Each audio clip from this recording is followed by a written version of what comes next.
श्रोते हो, मॅक्स महाराष्ट्रातल्या प्रत्येक प्रेक्षकाला माझं अभिवादन. मी सोहम जाधव. आज आपल्या समोर मराठा आरक्षणाचा जो निकाल आला त्या संदर्भात आढावा व त्या निकालातल्या विसंगती आपल्या समोर मांडित आहे. दिनांक 5 मे 2021 रोजी मराठा आरक्षणाचा निकाल हा माननीय सर्वोच्च न्यायालयाने दिला. हे आपल्याला सर्वांना ठाऊकच असेल.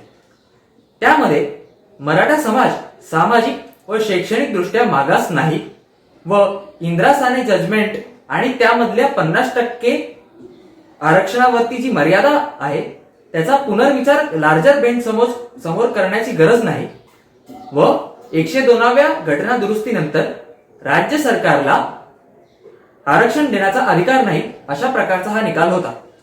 या निकालामुळे मराठा आरक्षण हे फेटाळलं गेलं आहे. माननीय सर्वोच्च न्यायालयाने मराठा समाज सामाजिक व शैक्षणिक दृष्ट्या मागास नाही असा निकाल दिलेला आहे.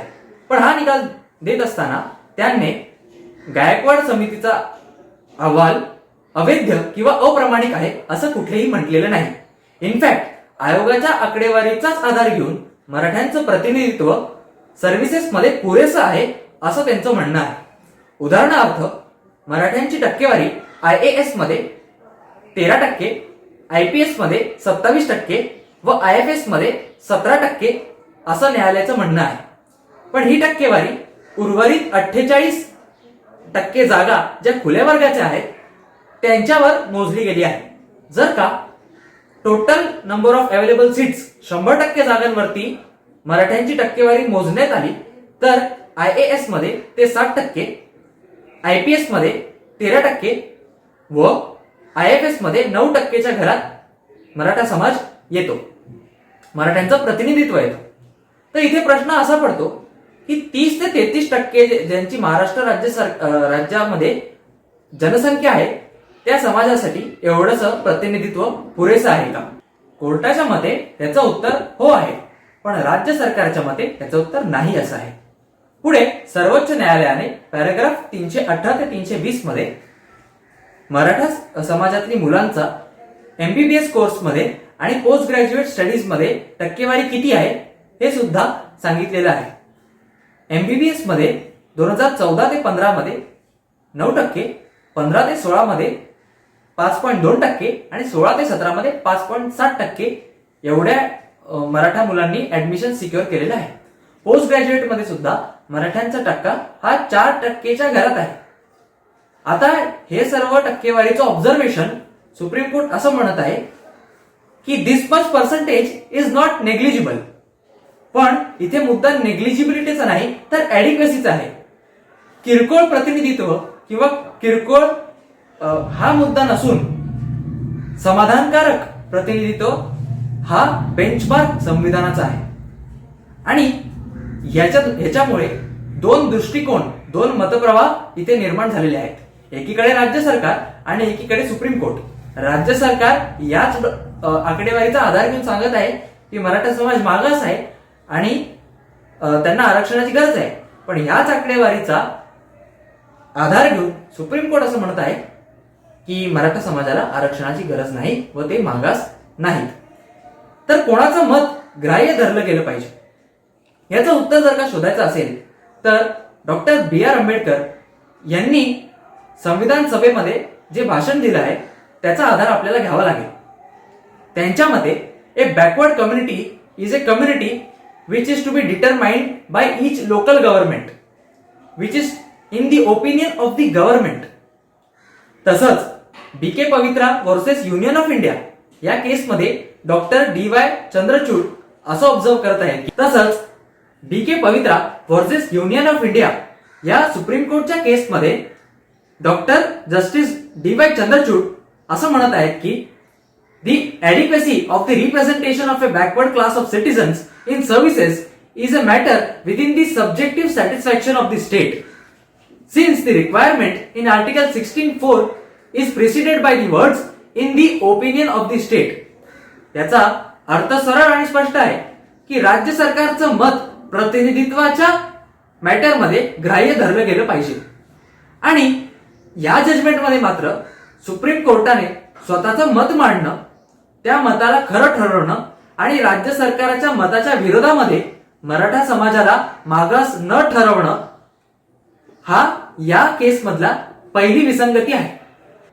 एवढंच नव्हे तर मराठा समाज हा पॉलिटिकली डॉमिनंट आणि फॉरवर्ड क्लास आहे आणि म्हणून त्यांना सामाजिकरित्या मागास ठरवलं जाऊ शकत नाही असं मत सुप्रीम कोर्टाने पॅराग्राफ 316 मध्ये मांडलेलं आहे. पण ह्या मतावर येण्यापूर्वी आपल्याला बघावं लागेल की सुप्रीम कोर्टाने कुठल्या पुराव्याच्या आधारावरती कुठल्या आधारावरती समाजाला पॉलिटिकली डॉमिनंट फॉरवर्ड क्लास ठरवलेला आहे. तर इकडे 2007 मध्ये डॉक्टर सुहास पळशीकर यांनी एक पुस्तक प्रकाशित केलं होतं. त्याचं नाव द पॉलिटिक्स ऑफ महाराष्ट्र असं आहे. या पुस्तकामध्ये मराठा समाजाकडे 75 ते 90% जमीन आणि बहुतांश साखर कारखाने, बहुतांश शैक्षणिक संस्था आहेत अशा प्रकारे मांडणी या पुस्तकामध्ये केलेली आहे. पण खरं तर अशा प्रकारचा डेटा हा जातीनिहाय जनगणनेमधून समोर यायला हवा. कास्ट सेन्सस मध्ये अशा प्रकारचा डेटा गोळा करता येतो. पण आपल्याकडे कास्ट सेन्सस हे 1931 मध्ये झालेलं आहे. त्यानंतर कास्ट सेन्सस झालेलं नाही आणि अशा परिस्थितीमध्ये सुहास पळशीकरांच्या पुस्तकाचा आधार घेणं हा माझ्या मते तरी एक वीक एव्हिडन्स, कमकुवत पुरावा आहे. या जजमेंटमध्ये दुसरीकडे मात्र गायकवाड समितीने जो आयोगाने जो अहवाल दिलेला आहे त्याच्यामध्ये मार्किंग सिस्टमचा वापर करून आयोगाने मराठा समाजाला मागास ठरवलं होतं. ती मार्किंग सिस्टम सुप्रीम कोर्टाच्या मते इनसफिशियंट आहे, इनकन्क्लुसिव्ह आहे to prove Maratha community as backward. हे पॅराग्राफ 325 मध्ये सुप्रीम कोर्टाने ऑब्झर्व केलेलं आहे. मग आता इथे प्रश्न असा पडतो की एकीकडे एका इंडिपेंडंट ऑथरचा बुक जे पुस्तक आहे त्याच्या आधारावरती एखाद्या समाजाला court politically dominant forward class ठरवू शकतं. पण दुसरीकडे एका तज्ञ समितीचा अहवाल त्याच्या बेसिसवरती त्याच्या आधारावरती कोर्टाने एका समाजाला सामाजिकरित्या मागास ठरवलेलं नाही आहे आणि ही या जजमेंट मधली सर्वात मोठी विसंगती आहे. मराठा समाजाला मागास सिद्ध करणं हा या जजमेंट मधला एकमेव मुद्दा नव्हता. तर 50% मर्यादा जी आरक्षणावरती घातलेली आहे त्याला शिथिल करायचं की नाही, इंदिरा साने जजमेंटचा पुनर्विचार करायचा की नाही हा सुद्धा मुद्दा खंडपीठासमोर होता. खंडपीठाने पुन्हा एकदा डॉक्टर B.R. आंबेडकरांच्या भाषणाचा संदर्भ घेऊन 50% मर्यादा जस्टिफाय केलेली आहे आणि इंदिरा सानेच्या जजमेंटचा पुनर्विचार करण्याची गरज नाही असं मत देखील मांडलेलं आहे.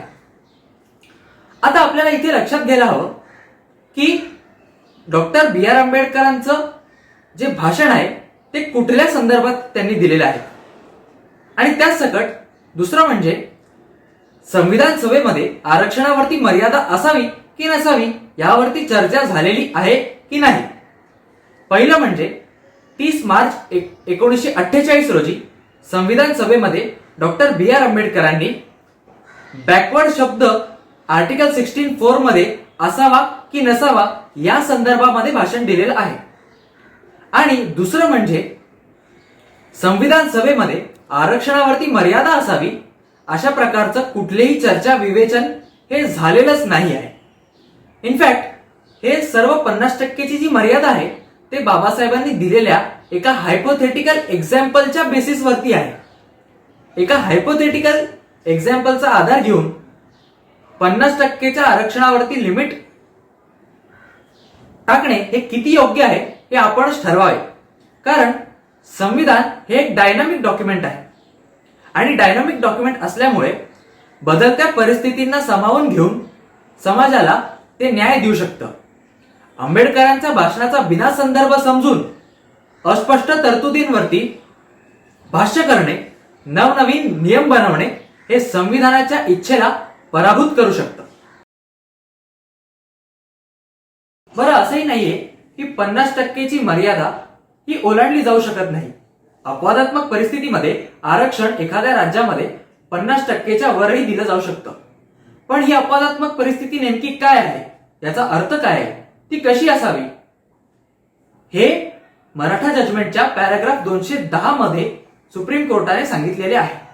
The use of expression on being out of the main stream of national life is a social test which also needs to be fulfilled when a case is covered by exception. म्हणजे याचा अर्थ काय होतो की main stream national लाईफच्या बाहेर जर का एखादा समाज असेल तरच त्याला आरक्षण अपवादात्मक परिस्थितीतून दिलं जाऊ शकतो. पण इथे असा प्रश्न उद्भवतो की सर्वोच्च न्यायालयाने स्वतःच अशा प्रकारची स्वइच्छेने ही चाचणी निर्माण केलेली आहे व ही सामाजिक चाचणी निर्माण केलेली आहे. तर सुप्रीम कोर्टाचं जे खंडपीठ आहे ते मानववंशशास्त्र किंवा सामाजिक शास्त्राचं एक तज्ञ समिती आहे का की त्यांनी अशा प्रकारची स्वतःच एक कंडिशन आर्बिट्ररीली क्रिएट केलेली आहे. आता असा भास होत आहे की 50% व याच्यावरती सामाजिक अट ही संविधानाचा अभिजात भाग होत आहे. हा अभिजात भाग झाल्यामुळे सर्वोच्च न्यायालय जे संविधान राज्य सरकार व केंद्र सरकारला समजावून सांगतो, राज्य सरकार व केंद्र सरकारने केलेल्या कायद्यांचा संविधानिक आढावा घेतो, हे स्वतःच राज्य सरकार व केंद्र सरकारसाठी आरक्षणाच्या विषयामध्ये एक सामाजिक चाचणी निर्माण करून देत आहे, जी राज्य सरकार आणि केंद्र सरकारला फुलफिल करावी लागेल एखाद्या समाजाला न्याय देण्याकरता. ही पुन्हा एकदा एक मोठी विसंगती आहे. माझ्या दृष्टिकोनातून हे राज्य सरकार आणि केंद्र सरकारच्या मॅटर्समध्ये हस्तक्षेप करण्यासारखं आहे. सुप्रीम कोर्टाने अशा प्रकारची कंडिशन्स निर्माण करून, अशा प्रकारची विसंगत्या निर्माण करून राज्य सरकारसाठी खूप मोठी डोकेदुखी तयार केलेली आहे. कुठल्याही समाजाला आता आरक्षण द्यायचं तर this test of constitutionality should be fulfilled. पण आपल्याला लक्षात घ्यावं लागेल की ऍडिक्वेसीची व्याख्या काय हे सुद्धा स्पष्ट नाही आहे. 50%च्या वरची तरतूद ही सुद्धा आत्ता, त्याच्यावरचं एक्सेप्शन सुद्धा आत्ता, ह्याचं मिनिंग आत्ता मराठा जजमेंट मधून आपल्याला समजलं आहे. तर आता राज्य सरकारसाठी आरक्षण देणं हे किती कठीण आहे आणि इथून पुढे समाजाला आरक्षण मिळेल की नाही हा विषय सांगणं खूपच कठीण झालेला आहे. जोपर्यंत याचा पुनर्विचार होत नाही तोपर्यंत आरक्षण देणं खूपच कठीण झालेलं आहे. मराठा समाजाचा निकाल, आरक्षणाचा निकाल, यावर माझं विश्लेषण हे होतं. हे श्रोते हो, आपल्याला आवडलं असेल, समजलं असेल अशी मी अपेक्षा करतो. हा माझा खूपच प्रामाणिक प्रयत्न होता. आपल्याला जर का हा व्हिडिओ आवडला असेल तर आपण जरूर तो शेअर करावा व समाजामध्ये जागृती करावी आणि विचार करावा या सर्व बाबींवरती.